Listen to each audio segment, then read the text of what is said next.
जदयू नेता नीरज कुमार और अजय आलोक ने तेजस्वी यादव पर जमकर हमला बोला। कल आरजेडी कार्यकर्ताओं द्वारा आरा में किए हंगामे पर जदयू ने विरोध करते हुए कड़ी आलोचना की है।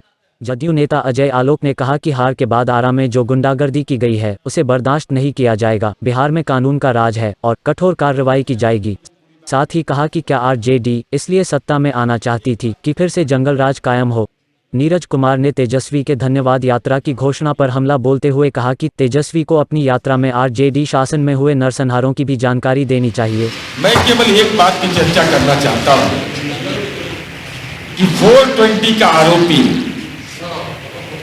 जिसका निजी सहायक अनैतिक देह व्यापार अधिनियम का आरोपी हो,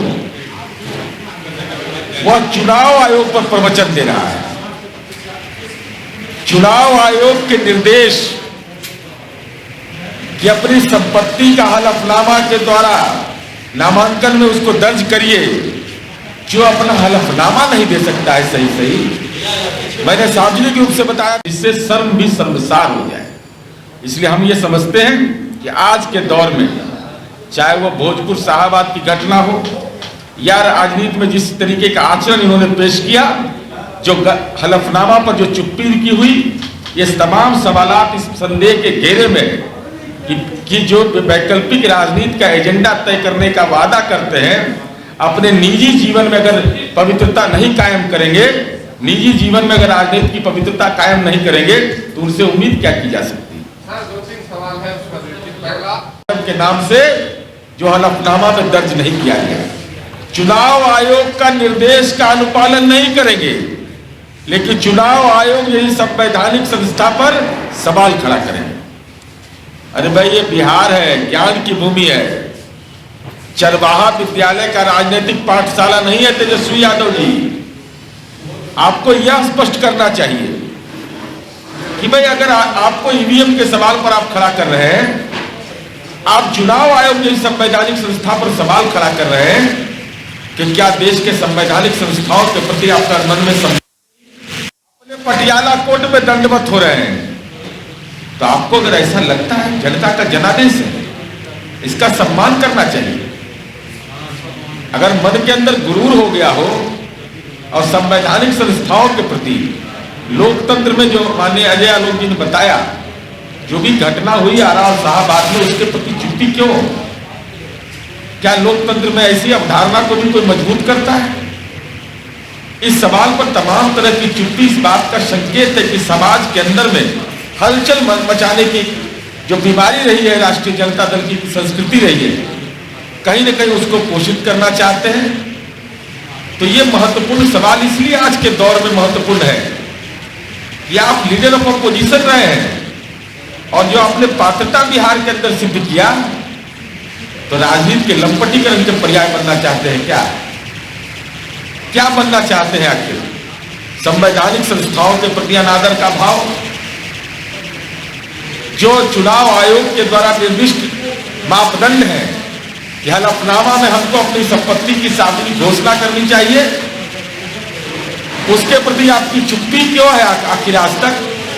वो संपत्ति किसकी है? 4 संपत्ति जो हम लोगों ने आप दस्तावेज के माध्यम से जारी किया, वो संपत्ति की किसकी है? वो संपत्ति, इस पर खामोश क्यों हो रहे हैं? तेजस्वी यादव बताएं कि उसकी संपत्ति किसके पास है, उसका रसीद किसके नाम से, म्यूटेशन किसके नाम से है? तो जो व्यक्ति अपना हलफनामा सही दायर नहीं कर सकता है, उससे बिहार की जनता क्या उम्मीद कर सकती है?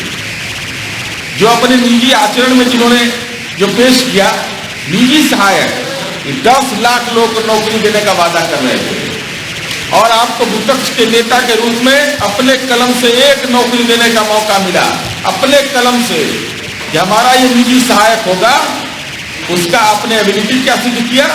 जीतन राम मांझी और मुकेश सहनी को वो आए महागठबंधन में ऑफर देने की, कांग्रेस की हस्ती है ऑफर देने की।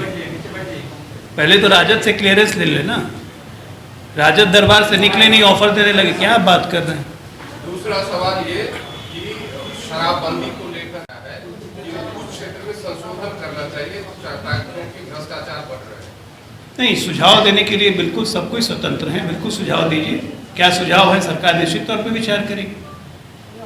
बराक ओबामा ने ये कहा है कि राहुल गांधी नर्वस नेता है, ये किताब में उन्होंने कहा। देखिए, डोनाल्ड ट्रंप जब हारे तो सारे कांग्रेसी देश भर के राहुल गांधी सहित सब उछल उछल के नाच रहे थे कि डोनाल्ड ट्रंप हार गए। जैसे लगता है कि मोदी जी ने नहीं हराया, डोनाल्ड ट्रंप ने हरा दिया कांग्रेस पार्टी। और अब बराक ओबामा ने राहुल गांधी के मानसिक अवस्था का विश्लेषण किया है, तो उसमें तो कांग्रेसियों को लड्डू बांटना चाहिए, है ना। मैं अंत में बस दिवाली पे बिहार की जनता को फिर जनता दल यू और एनडीए सरकार की तरफ से आश्वस्त करता हूं कि आप लोग बिल्कुल निर्भीक होकर रहें। सत्ता न मिलने के कारण ये जो रोष प्रकट कर रहे हैं, खींच प्रकट कर रहे हैं और ये अराजकता का माहौल पैदा करना चाहते हैं, लेकिन नीतीश कुमार के नेतृत्व में एनडीए की सरकार ये कभी नहीं होने देगी। कानून अपना काम करेगा। इन सबको चेतावनी है, बड़े सख्त लफ्जों में चेतावनी है। कोशिश मत कीजिएगा, अंजाम बहुत बुरा होगा। धन्यवाद।